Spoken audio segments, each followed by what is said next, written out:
On February 11, 2023, Brianna Ghey left her home to meet friends. A so-called friend brutally took her life at a public park in broad daylight.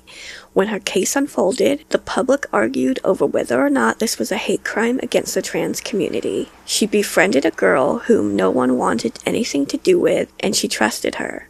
But her friend betrayed her trust and cruelly murdered her.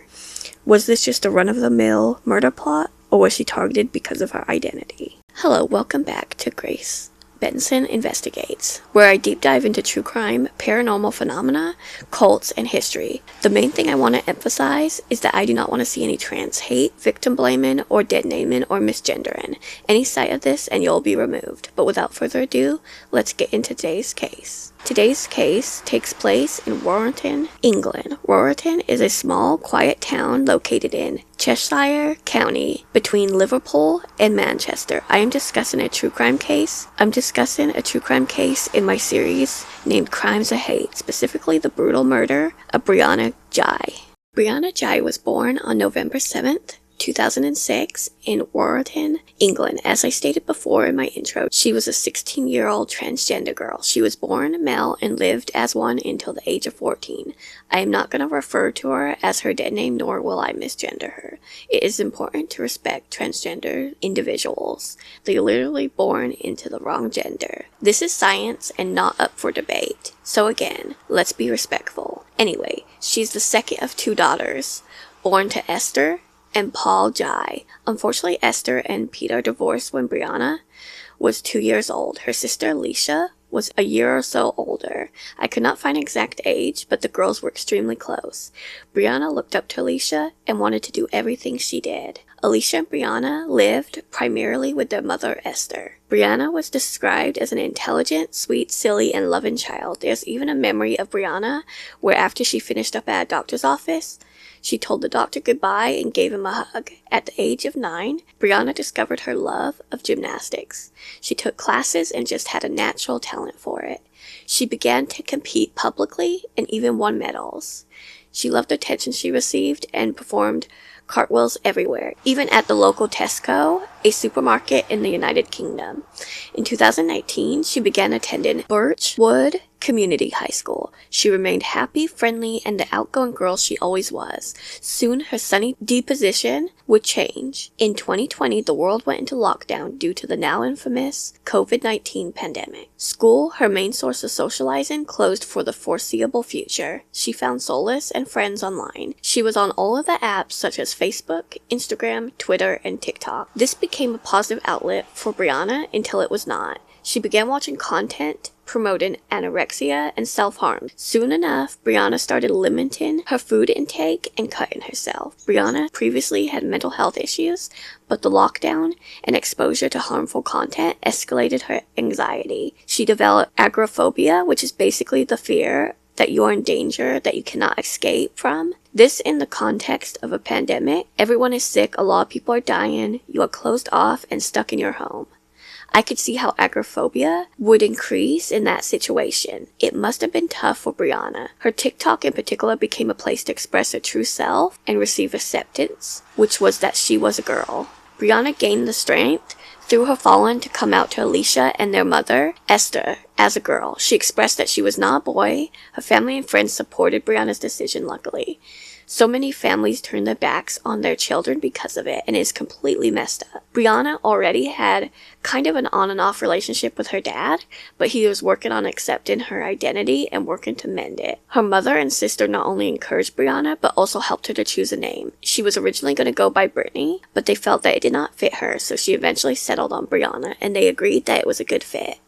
In 2021, COVID began to become more controlled and the world was opening up again. Brianna's school opened back up. She began attending classes as Brianna, publicly identifying as a girl with her new name and wearing the girls' assigned uniform. I'm really happy that the school supported this and let her dress according to her desired gender.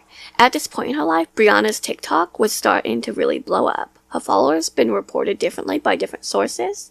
I've seen it reported between 11,000 and 180,000 followers. so either way, a huge following. Brianna did get a little bit of trouble for trying to post at school, but she was told not to record there, so she just hid it by recording in the restroom. She started posting dance and makeup TikToks, but soon moved on to documenting her transgender journey and offering advice for her followers navigating this as well. Not only was she helping her followers navigate this tough change in their lives, but she also became a support system for them. She would listen to their problems, console them, cheer them on, and talk about their highs and their lows. This included struggles with school. I need to mention that social media is often a double-edged sword. It can be a place where you find comfort and your own community, but it can also be toxic. Brianna dealt with both, unfortunately. Transphobic idiots would harass her, but still, she tried her best to remain positive and help other transgender individuals. It seems as though some of the most supportive people struggled the most. This was the case for Brianna, as she was the light for many people in her life, on and offline, but her mental health was an emotional battle. Brianna did not want to leave her room at this point. I think this was way more common after COVID than most people realize. So many people went from being social and extroverted to the idea of being social, causing them excruciating anxiety. This was true in Brianna's case as her anxiety grew. She looked at her room as her safe place and she did not want to leave it. School became challenging for her. She was having a difficult time focusing and communicating with teachers and peers. Her eating disorder also got worse. She was hospitalized in 2022 for anorexia. This is when she was diagnosed with autism and ADHD. This, coupled with anxiety, must have been difficult. I do not have autism, but I've dealt with ADHD my whole life, and I can say firsthand, combined with anxiety, can be unbearable. Anxiety can make ADHD worse, and vice versa. I did some research, and it's the same with autism. I also know people who have ADHD, or autism and ADHD combined, is essentially a constant fight between the different symptoms. Esther said that her diagnosis impaired her ability to recognize danger. In Brianna's experience, she had a hard time regulating her emotions and would have outbursts at home and school. She received multiple detentions and suspensions. They sat Brianna down alongside Esther to create a plan that would better help her. They allowed her to attend school part-time. They also allowed her to submit her schoolwork to the school's pastoral unit. This is a quiet, more isolated part of the school. The idea is that it creates a calmer environment that helps to avoid students like Brianna from becoming overwhelmed. There were reports of bullying, including assaults, but after her death, Esther and the head teacher denied this. Either they were not aware of it, or maybe it just never happened. There was another transgender girl that she planned to meet online named Amelia, whom she called her best friend but never officially met. She also planned to dye her hair. And even have some minor cosmetic procedures, but she would have never had the chance. She started confiding in friends that she was feeling hopeless due to bullying. This is what makes me think she might have not confided in her mother. Sometimes as teens, we do not talk to our parents when assaults happen. And let's be honest, teachers and other staff do not see everything, and quite frankly, sometimes ignore it. And they have an ulterior motive to cover it up. Brianna told her friends that she was feeling like ending all her suffering, which is devastating. When she was at her low and most vulnerable, she met a new friend that would change her life for the worse. This was the new girl at school, Scarlett Jenkinson, who she befriended when she saw she was not making any friends. On the morning of February 11th, 2023, Brianna received a message from a friend asking her to meet at the Cultech Library. Brianna texted her mother to say that she was going to meet up with a friend, promising that she would be home soon. She spoke to Amelia as she got ready to meet her friend. She told Amelia that she was going to meet her friend at 1:30 p.m.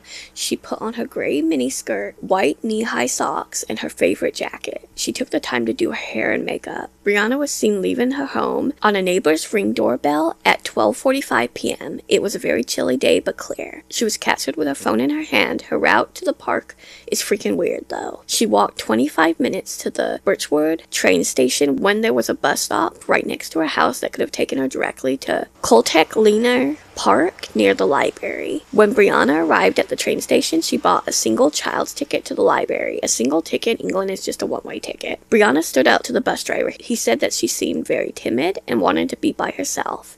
Maybe it's different in the United States, but it is common here to kind of keep to yourself. I greet the bus driver and share pleasantries, but it's common to listen to music just to avoid weirdos. As we discussed, Brianna suffered from debilitating anxiety and would not leave her room for weeks. She was trying to get out of her comfort zone, so when her friend invited her out, she used it as a challenge to leave the house and socialize. She sat down and took a picture of her feet and messaged her mother, saying that she was scared. Esther messaged her back, reassuring her that it was okay, and she said that she was proud of her for taking the bus by herself. At exactly 3:13 p.m., a woman named Catherine was walking her dog with her husband, Andrew, when they saw a male and a female acting suspiciously. The male was crouched down, looking at something. They figured it was a dog. However, when they began to walk forward, they thought it was a mannequin. Talk about red flag. It is never a mannequin. They walk off when they noticed the couple walking towards them. The male jogged away, but the female stayed, staring them down, trying to intimidate them into leaving. The female stared into Catherine's eyes for a good 10 seconds, but then broke eye contact and ran after the male towards a nearby field. At this point, the couple was feeling uneasy, but thought it was just a couple of teens playing stupid pranks. They walked over to the area to check out the situation, and they discovered what they thought was a doll was a young teenage girl who was lying face down, bleeding profusely. The individuals they scared off were most likely her attackers. Initially, they had strong sense of dread and panic, but then they snapped out of it to help this girl who was hanging on to life, but in a bad state. Andrew crouched down to tell the girl that they were getting help for her. Catherine called 999, which is the emergency number for England. She told them that they found a girl, unconscious, and that her attackers fled. She was terrified that she had lost too much blood and would not make it. Afraid that the paramedics would not find them, as far into the park as they were, she jogged half a mile to the park to meet and direct them. Andrew stayed with the girl and comforted her. It was clear how much they cared for the stranger and seemed like amazing people. Within minutes, paramedics and the police arrived to the scene. Catherine brought them directly to the victim, which is when they turned her over and performed CPR. They attempted to save her life, but sadly the paramedics pronounced her dead at 4:02 p.m. As soon as the police arrived, they secured the area and took Catherine and Andrew's statements. Catherine told the police that they saw a young male and female, both Caucasian, maybe 19 or 20 years old. They had both had curly hair. The man wore a dark long coat with a hood. The female was wearing a purple and black checkered jacket and either a skirt or wide-legged pants. They left when they realized the couple saw them. Although the police arrived fast with all the trees, it was a hard area to get to. Investigators theorized that's why they picked the area, that she was lured to this area on purpose, and this attack was vicious and planned. The police ordered a home office post-mortem, which is basically just an autopsy in the UK that does not require consent in situations like murder or suspicious deaths. They found that the girl was stabbed 28 times across her head, neck, chest, and back. They later described the attack as extremely brutal and punishing. The murder weapon was most likely a hunting knife. They found traces of the sharp object at the park, along with small footprints embedded into the ground, suggested that there were two perpetrators. This was assumed since the two individuals ran away. If they had just found the body, they would have done what the couple did and helped the victim. But now they had proof it was most likely two attackers. Meanwhile, around 5 p.m., Esther was out walking her dog with a partner. They kept hearing police sirens throughout the town. Esther joked to her partner that if Brianna did not turn up soon, she would have to call the police on her as well. She has not heard from her daughter in quite some time, but she was not too worried because she has not been gone terribly long. This was until they returned home to find two police officers outside. Esther saw Alicia sitting on the stairs and was distraught. They asked Esther if she wanted to sit down and she declined, saying that she just wanted to know why they were there. They told Esther they believed they found Brianna deceased and that they are working on finding her cause of death. When Brianna's family received news of her death, Amelia was texting Brianna.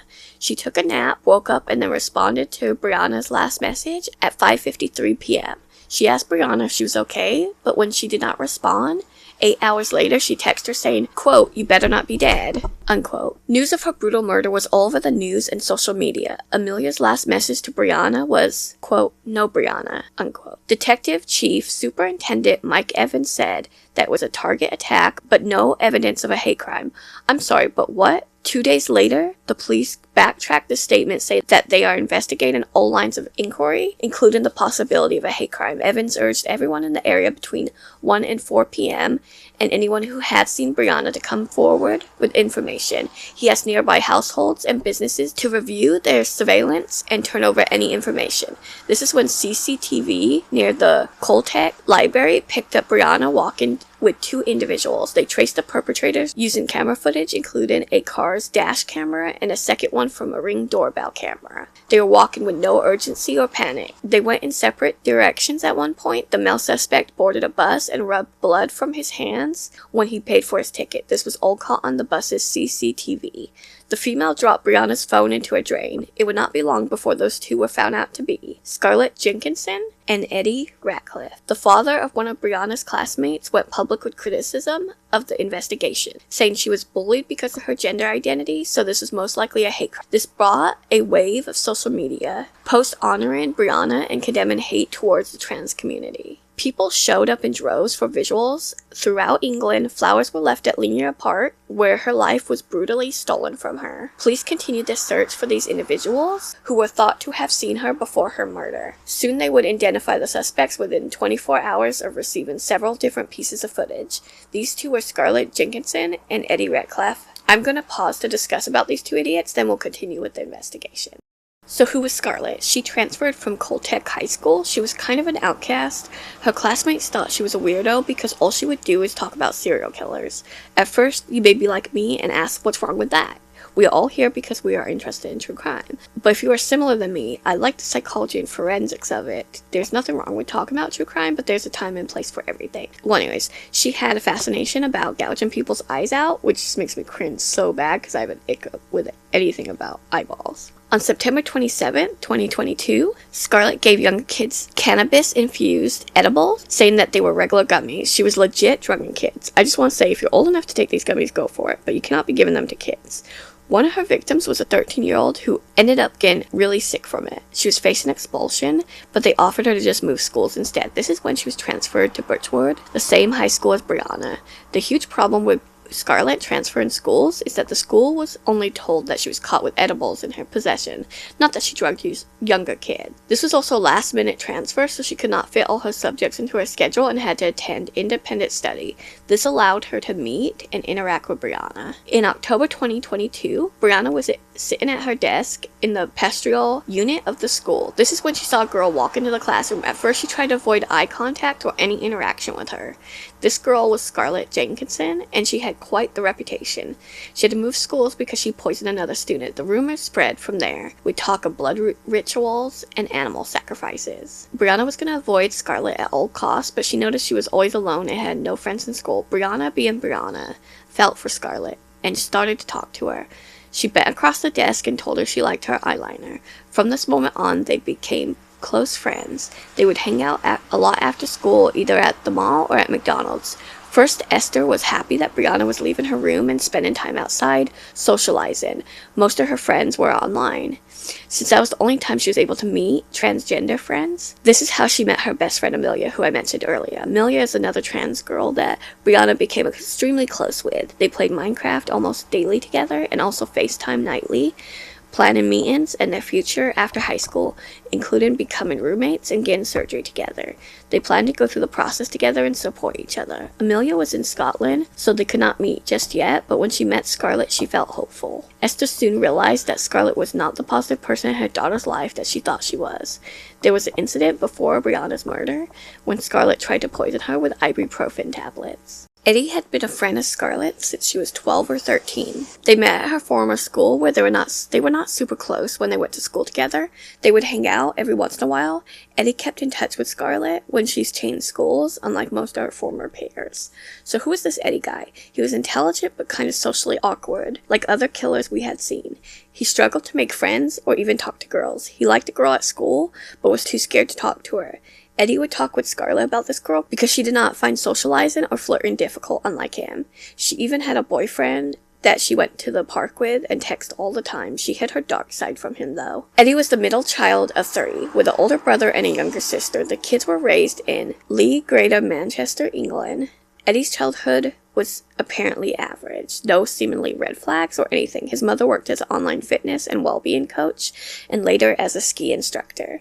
She was asked to resign when the case was in the news because of the high level of publicity. The family often went skiing and boating trips, so all pretty wholesome. Eddie was an amateur MMA fighter. In 2018, at the age of 11, he competed in a kickboxing championship in Jamaica sponsored by the International Sport Kickboxing Association. I don't necessarily see this as a red flag, as many minors participate in boxing or wrestling, and these activities can be a positive outlet for him. He also had no run-ins with the police before this case. He was a strong student. He never showed any signs of violence towards the case. He had a fascination with knives and collected blades. The knife he used for the murder was one of his cherished possessions that he bought on a ski trip in Bulgaria.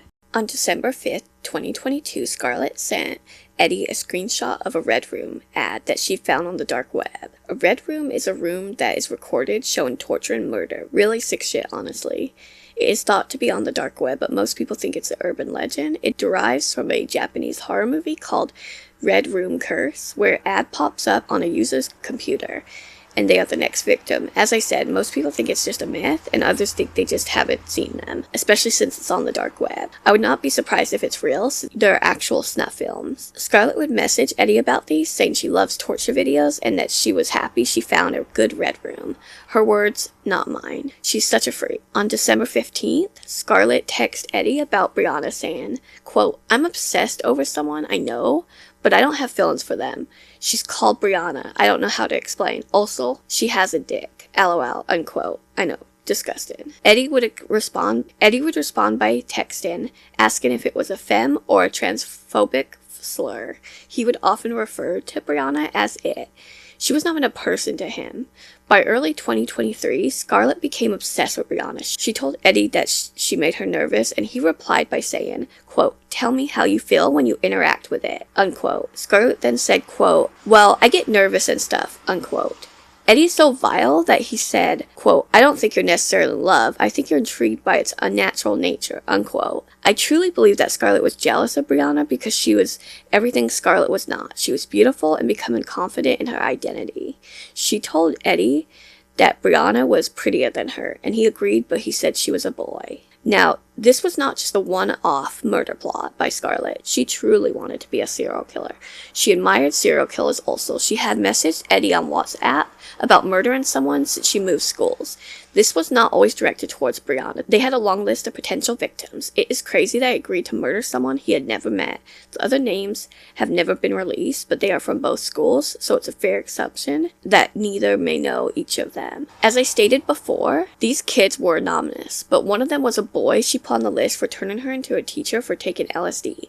She said he told her teacher that she was taking pills and is addicted to her. She said that she wanted to fuck with his mind and slit his throat. Eddie told her that he is going to research Chinese torture. Then Eddie, in turn, put a boy on the list who he thought was stealing the girl he liked. The girl he did not have the balls to talk to, who he had no claim to and did not own. He told Scarlett it was her choice how to take care of the boy and suggested cutting his heart out and feeding it to her dog. Originally, Eddie said that they should hang him with a noose and make it look like he took his own life, but Scarlett said she knew a hidden spot in Linear Park that no one goes to. She decided that she could lure him to the park, pretended to be a pretty girl, and then slit his throat and stab him in the neck. Scarlett attempted to catfish him by using a fake account and pictures, but luckily he caught on and blocked her. This pissed Scarlett off that her plan did not work. She realized that she needed a victim, that she needed someone more vulnerable, and someone who also trusted her. This is when she decided it must be Brianna. When she told Eddie this, he coldly said, quote, "Yeah, it will be easier, and I want to see if it will scream like a man or a girl," unquote. Ugh, I really hate these two. On January 23rd, 2023, Scarlett messaged Eddie. She said, quote, "You know that girl I mentioned, Brianna? I'm still trying to kill her, and the easiest way is pill overdose," unquote. This is when she tricked her into taking an excess amount of ibuprofen. That evening, Esther came home to Brianna in a dangerous state. As soon as she walked through the door, Esther heard Brianna screaming in pain. She ran upstairs to find Brianna in bed, doubled over in excruciating pain. The symptoms of an ibuprofen overdose can be severe, included but not limited to abdominal pain, blurred vision, dizziness, vomiting, and death. Esther initially thought this was self-inflicted given Brianna's past troubles with her mental health. She went to grab the phone downstairs, but Brianna begged her mother not to leave her and that she was afraid she was going to die. She then threw up and continued moving in pain. Her vomit looked weird, like it was clear with grape skins. Esther did not think grapes could do this. Back on Scarlett's end, she was delighted to hear that Brianna was sick and in pain. Scarlett bought some ibuprofen tablets earlier in ASDA, a superstore in England. She told Brianna it would give her a fun high, but she needed to take a handful as they were weak. It is so sad she trusted this bitch. When finding out that she was in such a bad state, she texted Eddie saying, quote, "Brianna's ill. Those tablets I gave her might be slowly killing her," unquote. She took advantage of Brianna because she was so vulnerable. She even told Eddie that no one would even question it because everyone knows that she is depressed. Brianna was under the impression that Scarlett would be taking them as well, but of course, that was another lie. Luckily, Brianna felt better after vomiting. Of course, when she told Scarlett, she was pissed and texted Eddie saying, quote, "For some reason she got high tolerance. Like, I gave her some of these today, and I thought it'd be enough to kill her," unquote. Eddie told her to double the dose, sneak it in a McDonald's shake, and that should at least put Brianna in a coma. Except whenever he referred to Brianna, he would call her a he. What a disgusting piece of crap. What a disgusting piece of crap. It took Brianna a week to recover. She felt nauseous and weak. Needless to say, between recovery and anxiety, she did not want to leave her room. Scarlett was bugging her to hang out and that she wants her to meet friend Eddie. This made her more resistant to leaving. She originally planned on the 28th of January, but canceled to go to lunch with family. Of course, this made the peers so irate. Before she canceled, they made a murder. He asked if he should bring his knife. She replied, quote, "Yes, it's definitely sharp enough, by the way. Meet me at the wooden post in Linear at 12. We'll go over the plan again, and I'll show you where I'm killing her. Then we'll both walk to the library to meet her and grab onto Brianna, slit her throat, and when she starts to fall, stab her in the back and pass me the knife. I want to stab her at least once, even if she's dead. Just because it's fun. LOL," unquote. Eddie insisted they needed a detailed plan, such as code words and step-by-step instructions. She told him that she would cough when it's time to prepare the knife, and when it's time to stab her, she'll say gay. This will be a point of contention later in this case. Eddie is definitely a transphobic piece of trash, and Scarlett is either jealous or has a crush, maybe both. When Brianna canceled, she texted Eddie and was pissed. They decided to go to Linear Park anyways to investigate the area and to complete the awful murder plot. Scarlett took a video minutes away where they would eventually take Brianna's life. A week later, Scarlett texted Eddie to say Brianna could meet them after school on Tuesday of the following week. He said he could not do it on a school day, which is sickening that by day, they are high school students, then by night, they are planning a murder. Scarlett coldly said, quote, "I don't want to wait. I just want to do it. I just want it done really badly. I want to see her die ASAP. I want to see the pure horror on her face and hear her scream in pain," unquote. She mentioned talking about just getting her to overdose on cocaine, but then changed her mind saying that they would just stab her and that it would be more fun. Nasties. They made plans with Brianna for February 11, 2023. They made an official murder plan. And I'm going to read this, but trigger warning, it's very disturbing. The plan read, quote, "Saturday, 11th of February, 2023. Victim, Brianna Ghey. Plan, meet Eddie at Wooden Post at 1 p.m. Walk down to the library, bus stop. Wait until Brianna gets off the bus. Then the three of us walk to Linear Park. Go to the pipe tunnel area. I say code word to Eddie. He stabs her in the back. I stab her in the stomach. Eddie drags the body to the area. We both cover up the area with logs, etc." Unquote. 2 days leading up to the murder, she texted Eddie saying how excited she was for Saturday. He asked what was happening, and she reminded him and asked how could he forget. He said he was eating and forgot about it. It's sickening how little murdering someone affected someone. The day before the planned murder, she watched Sweeney Todd and sent Eddie a clip talking about how sharp the knife was. Unfortunately, Brianna went through with the plans for the hangout. I'm going to bring it back to the murder, focusing on what happened with Scarlett and Eddie. Scarlett told Brianna to take that weird route we talked about earlier, where instead of taking the bus near her home, she walked to the train station. She urged her to purchase the used single ticket and get off at Cultech Library. It was clear that she planned for Brianna never to return home. I don't know whether Brianna questioned these instructions or if Scarlett provided an explanation, but it is clear that Brianna followed. She got off the bus at 1:53 p.m. and met Scarlett and her friend Eddie, who was lingering lingering off to the side. This is the first time she met Eddie, which made her even more anxious than normal. The group headed to Linear Park to buy cocaine from a dealer. Brianna was nervous as she had never done cocaine. She was unsure if she would actually try it, but she was at the age where she was just curious. The trio walked down a main road, then down an alleyway, past a housing development, and then reached the park. Scarlett was acting like she was snapping her dealer, but was actually snapping herself. Brianna got increasingly uneasy and decided to wait while Scarlett and Eddie met up with the dealer and Snapchatted Scarlett saying, quote, "Girl, I'm gonna wait here until we have drugs. LOL, I'm too anxious," unquote. She's waiting for them to return. After 15 minutes, she snapped Amelia telling her, quote, "Scarlett is weird, girl. I think she's pretending to have a dealer," unquote. She waited 20 minutes, then messaged Scarlett at 3:06 p.m. to ask where she was. When they reached the agreed area around 3:07, Scarlett coughed to signal Eddie to get ready, and then she shouted "gay." In the span of 5 minutes, Brianna was stabbed 28 times. 14 of these stab wounds were to her head and neck, which severed major blood vessels. The other 14 wounds were in her chest, 12 occurring from behind as they snuck up on her. She had defensive wounds all over her hands and arms. She fought like hell. Unfortunately, they punctured her heart and lungs. Her bones were damaged. The deepest cut was 5 inches. She was able to run away and make it to nearby steps, but the two caught up to her, restrained her, and continued the brutal attack. She was alive and conscious through all the stabbings. She died brutally, knowing her friend planned this. Hours after the murder, the two coped with what they did differently. Eddie was freaking out. He Googled how to cope with anxiety. Scarlett was shopping for flare jeans online. She was unbothered that she didn't even search for it. To develop alibis, I imagine, Scarlett texted Eddie around 5:25 p.m. on the evening of the murder. She said, quote, "My brother told me not to go to Linear Park because a woman just got stabbed," unquote. Eddie said, quote, "Jesus, really? Holy crap," unquote. But then that genius texted Eddie back later at 11:11 p.m. asking if he was scared to get caught, and then reassured him by saying, "You're not gonna get caught. Don't worry, police are shit here." She also deleted her conversation with Brianna, then texted her saying, quote, "Girl, is everything okay? Some teenage girl got killed in Linear Park. It's on the news everywhere. And why did you ditch us for some random man from Manchester? Like, what the fuck? That's so fucked up," unquote. Not only did she plan the murder of her friend, but she's making her look like a bad friend. 24 hours after the murder, everyone is messaging her, asking her if it's Brianna. Again, she said that she was with them for 15 minutes, then ditched them for some lad, making Brianna look like she was the messed up one, while trying and failing. Scarlett's boyfriend messaged her, and he is sick over the whole thing. She starts comforting him, saying she's here for him. "Girl, it is your best friend. He should be comforting you. Be so for real." Around this time, her mother was concerned because she knew Scarlett would be hanging out with her that day.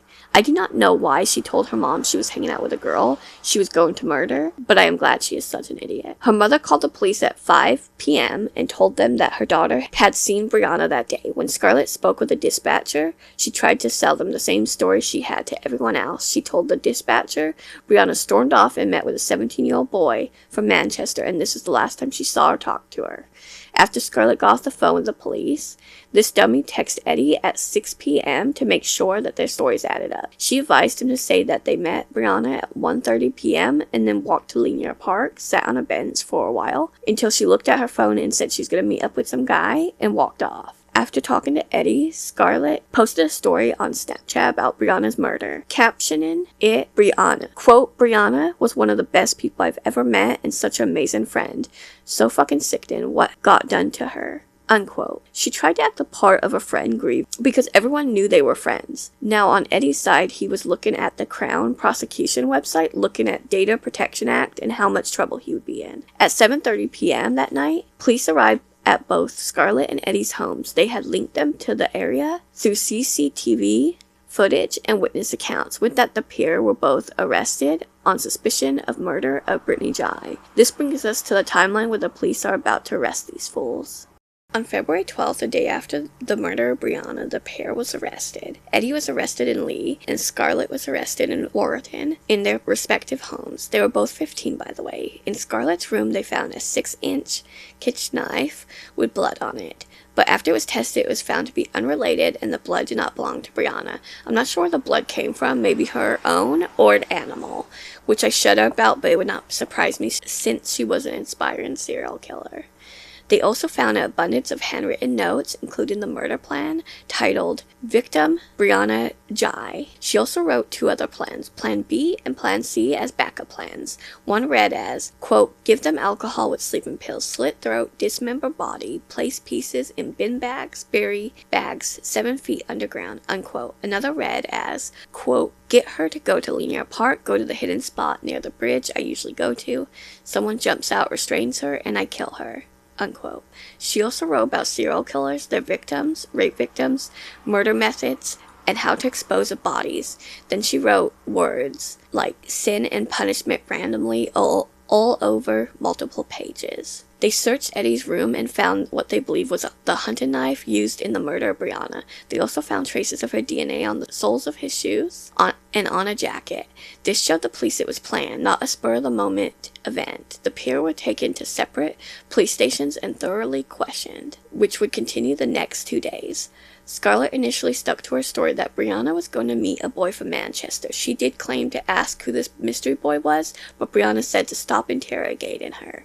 When police asked how Scarlett learned of Brianna's murder, she told them that she was told by a friend, then later heard about it on the news. She began to run out of excuses and started answering with no comment to everything.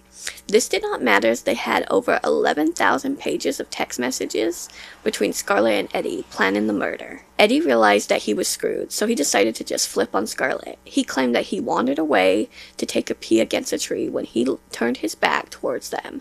Scarlett was stabbing Brianna. Apparently, she was able to stab Brianna almost 30 times in the time it took him to take a piss, maybe 30 seconds. He told them about Scarlett's obsession with darker subjects, specifically murder. He said that he just wanted to be friends with Scarlett, so he played along, thinking she was just talking and not serious. They knew he was full of it, as he planned all of it. They had the receipts. When asked about his transphobic comments about Brianna, he tried to defend himself by saying it was all jokes. Right. While police caught him on multiple times, including him saying he never brought the knife to the park. Why is Brianna's blood all over the knife, Eddie? He did the same as Scarlett by saying no comment. This is when the interrogation was finished. On February 15th, Brianna's family held her funeral. Friends, family, and hundreds of community members attended to honor her. I am sad to say the funeral was the first and last time Amelia would see her best friend. Hours after the funeral, Scarlett and Eddie were officially charged with murder. They were denied bail and placed in youth detention due to being minors. The following day, they appeared in a brief hearing at Liverpool Crown Court via video link. Judge David Aubrey recommended them to remain in youth detention until the plea and trial preparation hearings slated for May 2nd. On May 11th, they were not required to enter a plea. They were remanded until pre-trial. The trial began on November 27th, 2023 at the Manchester Crown Court. They were referred to as Girl X and Boy Y. This is because they were minors and their identities had to be protected during the trial. Judge Amanda Yip presided over the trial. She instructed the jury on Brianna's gender identity and additional details for the murder.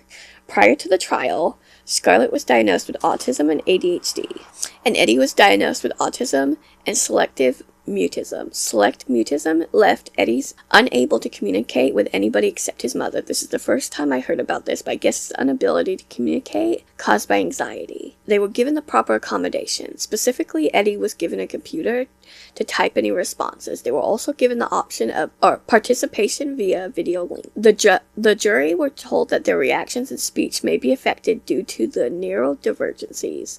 I want to state that Brianna was actually autistic as well, and never hurt anyone. While the two were given fidget toys and puzzle books, while the lawyers discussed an actual murder. It is disturbing, but I can see that the court gave them these so they could not come back and say they were treated badly while having neurodivergencies. Nonetheless, it is upsetting for the friends and family of Brianna, honestly. The prosecutor was Deanna Hare. She presented text message evidence where Scarlett admitted to poisoning Brianna with ibuprofen. Her text showed her planning the overdose, even theorizing that Brianna was depressed, so anyone would brush it off as suicide.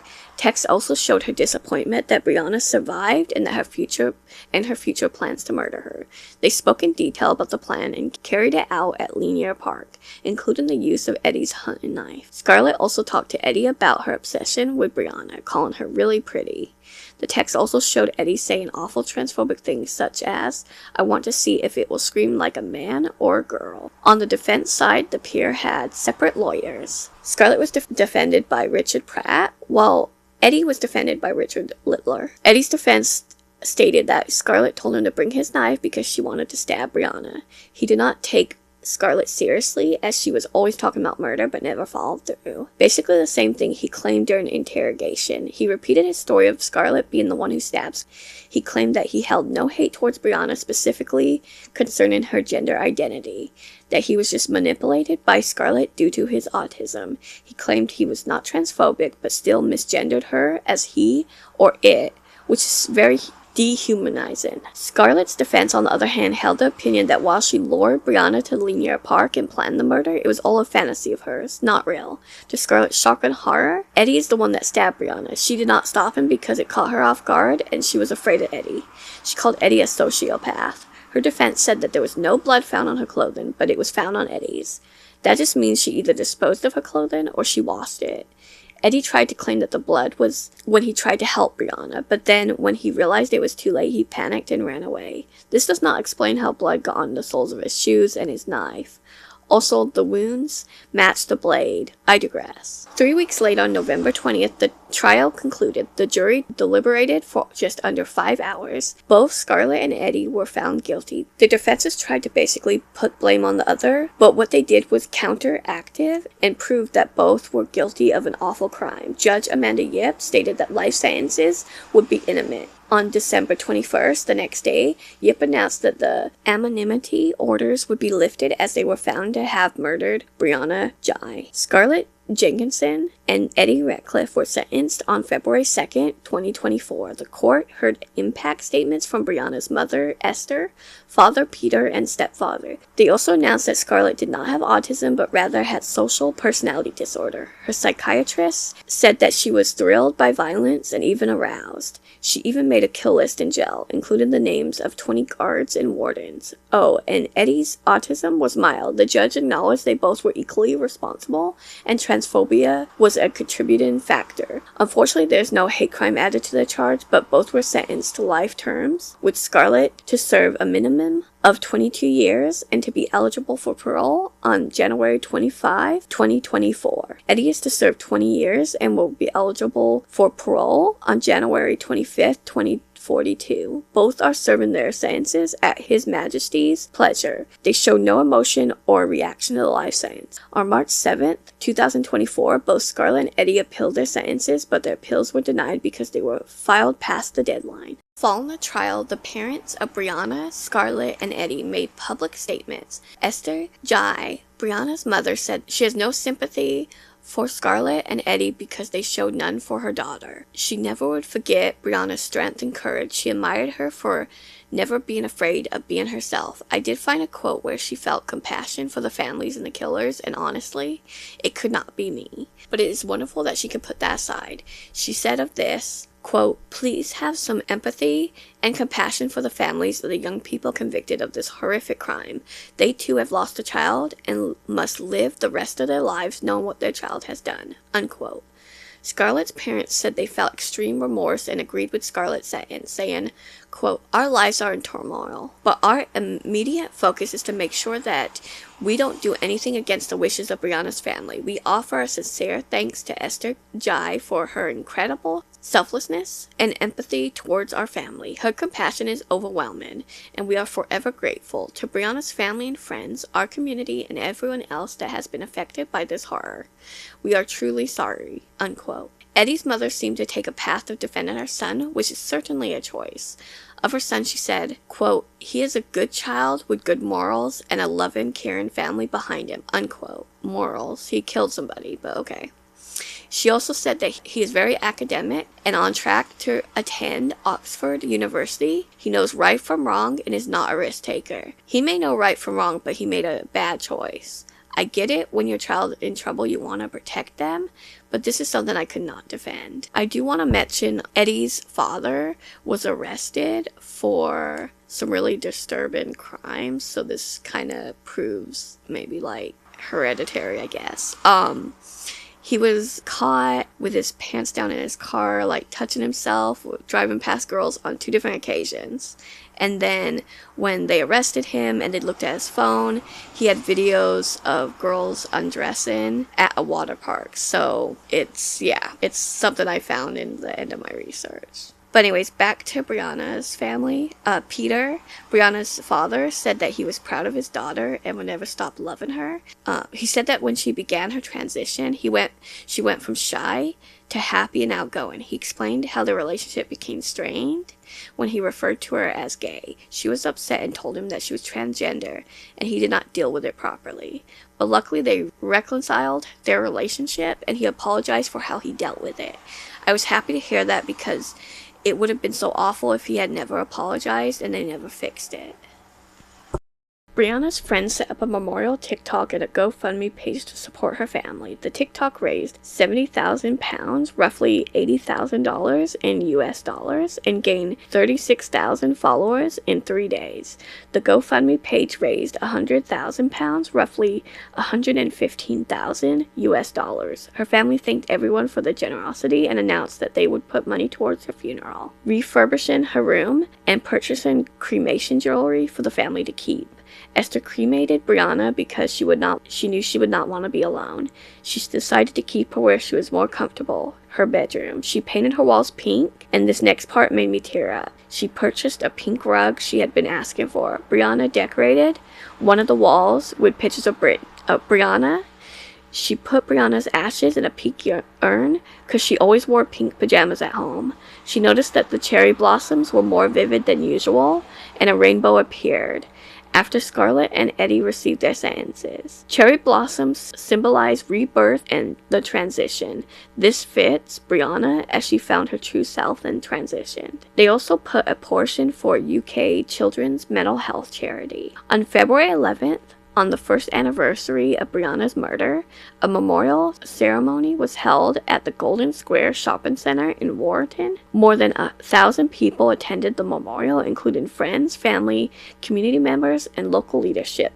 Most never met her. That is what impact her murder made to the community. On February 18th, at Brewers Manchester, a nightclub in Manchester's gay village, a concert was held. This concert was a tribute to Brianna and a celebration of the LGBTQ community. It has raised over £1,700 or $2,267 US dollars, which was donated to the Peace and Mind campaign in the Mindfulness in Schools project, both in the UK. I want to specifically highlight the Peace and Mind campaign, a legacy project in Brianna's name, established by Esther. She created this to support adolescents' mental health. It put together different workshops, including flourishing families that help families navigate mental health struggles together. Look Up and Live, that encourages restrictions of social media's well-being walks. She fought very hard to restrict social media for teens under the age of 16. She believed that Brianna may still be here if the killers were not able to see dark topics online. Therefore, she's trying to restrict usage at school and for young adolescents. I will link in the description if you'd like to know more.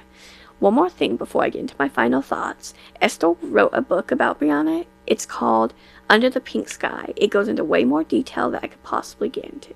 There are a couple topics I want to discuss before wrapping up that I think that are important. I want to preface this by saying the murder was Scarlett and Eddie's fault. They made a choice to end Brianna's life for no reason, but jealousy, transphobia, and sick desires. But as a mother, I want to warn anyone against taking unknown substances, even from friends. I also want to discuss autism. While some individuals on the spectrum may have outbursts, usually due to sensory overload, there's no correlation that says that they are violent in any way. Scarlett and Eddie were. Also, the victim was autistic and not known to be violent. I want to end this by bringing the focus back to Brianna Ghey. She was more than a headline or a victim. She was funny and outgoing, and most importantly, she would have made this world a better place. She did not deserve this. I want to end this by saying, If you're a bigoted person, think about how you would feel if you were trapped inside a body that you felt was not your own. It is not wrong, it is biology. I want to know your opinion, but please be respectful. If you're a judgmental dick, you'll be removed and blocked. Comment, subscribe, and like. If you have any future cases you'd like me to cover, please request a case using my form in the description box. Join me next time for Freaky Friday when I discuss the history of pride parades. Until next time, stay curious, cautious, and safe. And don't be a transphobic piece of crap. Bye.